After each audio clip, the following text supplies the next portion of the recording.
protests, budget battles, politics has never been hotter in Wisconsin than in the last 2 years. Now that passion boils over to the presidential race.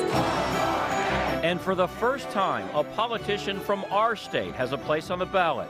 Tonight, the results will determine Wisconsin's role in history.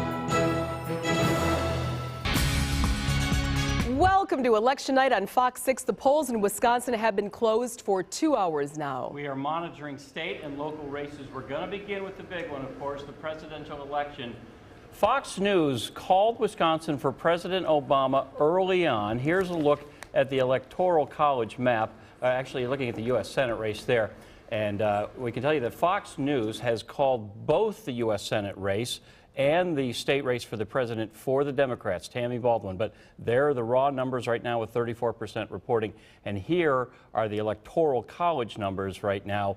Wisconsin already put in that map, but Republicans are telling us, hold on, the numbers that they're getting say this thing could still turn.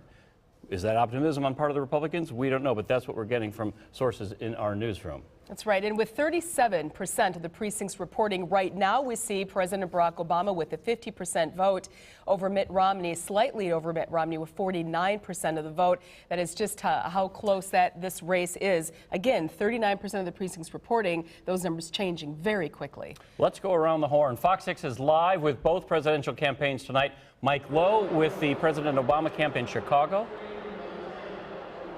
And Henry Rossoff at the Romney headquarters in Boston. Let's begin with Mike Lowe. And good evening to you, Ted. The crowd is filling in here at McCormick Place, and so is the electoral map. That is also being filled in as well.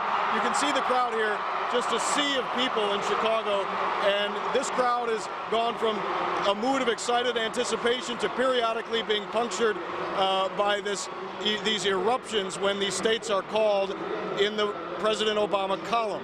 We've just heard the state of California called for the president. No big surprise there, but obviously a lot of electoral votes. This crowd is feeling very good about the president's chances for re-election. And of course, as we've been talking about all night, a relatively early call for Wisconsin's electoral votes to go into the president's column. So we're seeing what looks to be a good night for the president and his supporters here in McCormick Place. Back to you in the studio.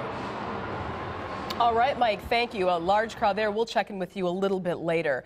Well, Wisconsin Congressman Paul Ryan is out in Boston tonight. Yeah, he voted in Janesville today, the Republican vice presidential candidate joining Mitt Romney after the final few days of campaigning.